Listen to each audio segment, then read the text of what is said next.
When I say Scotch whiskey to you, what comes to mind? Probably Glenfiddich, the iconic green triangular bottle that invariably sits on bar shelves around the world, from airports to college basement bars. Glenlivet 12-year-old is another famous Scotch whiskey.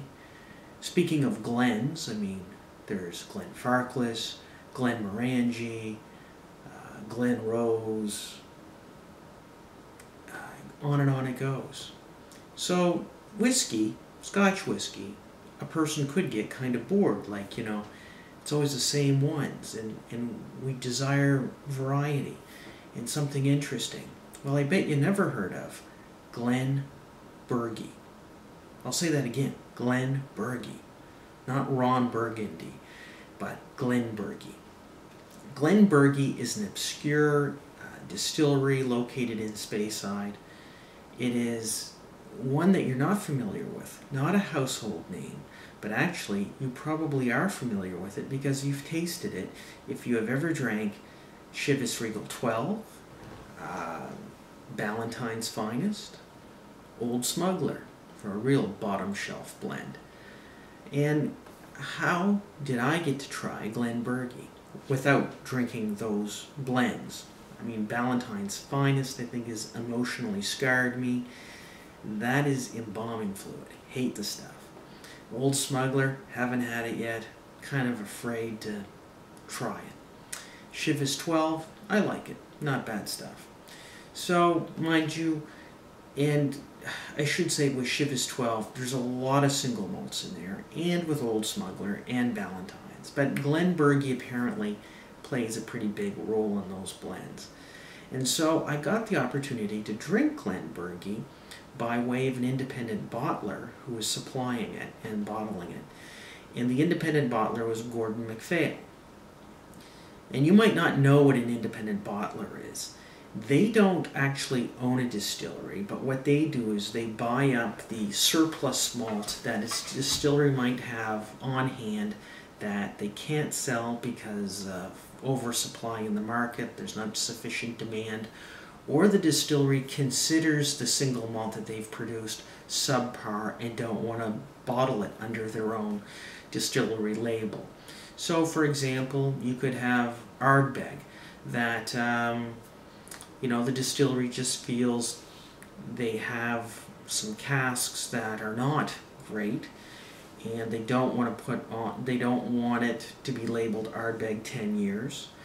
And instead what they'll do is they'll sell it, maybe to Ian MacLeod, an independent bottling company that will take it and then do their own wood management, maybe age it longer, or maybe simply just bottle it and not call it Ardbeg, but call it Isla Surprise or whatever, or Smokehead, or another brand that they've created for the marketplace. Independent bottlers, I like them because they bring to market whiskeys that you would not otherwise get the opportunity to try.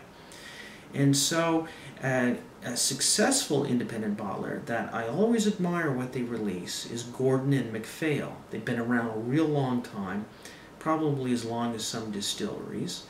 And Gordon and MacPhail take pride in buying obscure whiskeys because they can get them cheap, like from Glenburgie or Glencadam and some others that you've never ever heard of. And when they're sold to them by the distillery's probably thinking, this is not great stuff, you know. But Gordon MacPhail and other independent bottlers have the astute knowledge to see potential there. They're kind of like a football coach who can see that college kid could make it in the NFL with just the right kind of training. A Bill Belichick of the malt whiskey world, if you will. So what Gordon and MacPhail do is they buy up surplus malt. They then will do their own warehousing of the malt in the casks that they select. Could be European oak or American oak, first fill, second fill, third, fourth fill, sherry casks or ex-bourbon casks, and hogsheads, sherry butts, who knows. And then hogshead, sherry butts are just different sizes of casks or barrels.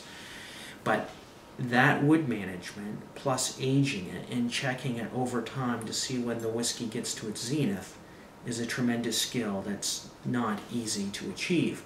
So there are independent bottlers who simply buy surplus whiskey, bottle it under their own name, or call it Speyside Surprise or Isla, Peat Blast, and it might not be that great. Then there are distilleries like Glenmorangie who don't want independent bottlers using the name Glenmorangie, and so what they'll do before they sell it to them, they'll add in some single malt from another distillery, and then the independent bottler can't legitimately call it the single malt that it comes from, the distillery it comes from. In any case, I have a bottle of Glenburgie that is bottled by Gordon and MacPhail, aged 10 years, 40% alcohol by volume. And that's today's review. Don't have a lot in the bottle here because I've been drinking it. My friends in the Whiskey Club have been drinking it. And we're gonna nose it and then taste it. Now, this particular whiskey, I wouldn't add water to it. I have, and it's so light in color because it's not been colored by caramel, and it's a young whiskey, and the distillery it comes from, you know, the nature of the whiskey and the aging done by Gordon MacPhail didn't darken it much, but it's light, doesn't have a lot of strength, so adding water is really going to water it down, literally. On the nose, it's malty, cereal, warm apple pie, a little bit of peat, barley. On the palate,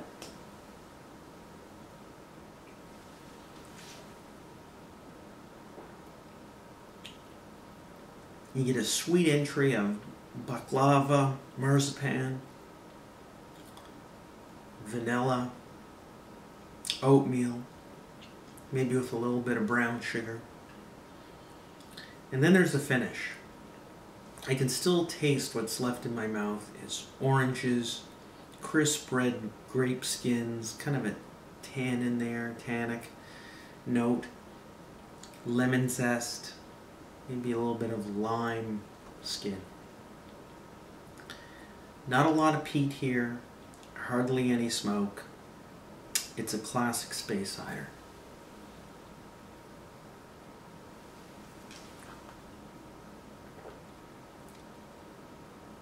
And the best thing about this whiskey is it's affordable.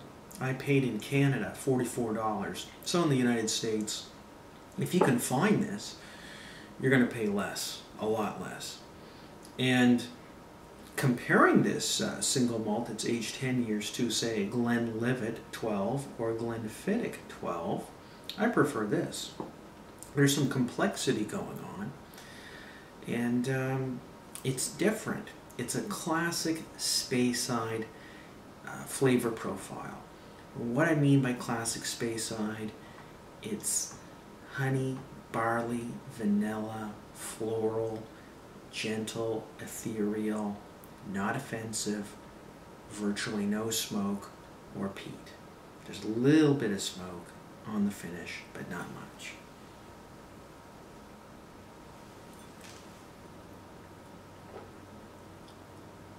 It's a real delight, very quaffable, it goes down easy and disappears quick.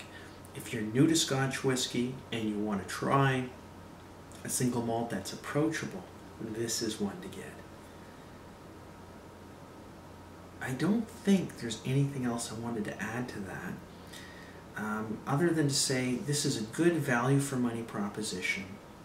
And I think it shows that independent bottlers can bring to market unusual, obscure whiskeys that are a delight and a nice change from the mainstream mega brands like Glenfiddich 12 and Glenlivet 12. Not to beat up on those two, but this is a nice change. So when you're in the liquor store, try out some independent bottlers like Berry Brothers in Rudd, Douglas Lang, Duncan Taylor, Gordon and MacPhail, Ian MacLeod are all companies that release unusual, obscure, limited releases of whiskeys. And if you find you like them, stock up on them, because what they produce in a year, generally they can't reproduce the following year because that surplus malt may no longer be available from a given distillery unless they bought a tremendous amount. Sometimes they do, but often they disappear. For instance, the Tamdu distillery that was mothballed a few years ago, and I think now has been started up. Well, when it was mothballed, you couldn't get Tamdu other than through independent bottlers. There was a lot of independent bottlers supplying it, but you had to find it through them, and it was a delight. A great little whiskey also. That's the end of my review. Consider it independent bottlers next time you're at the liquor store. Cheers.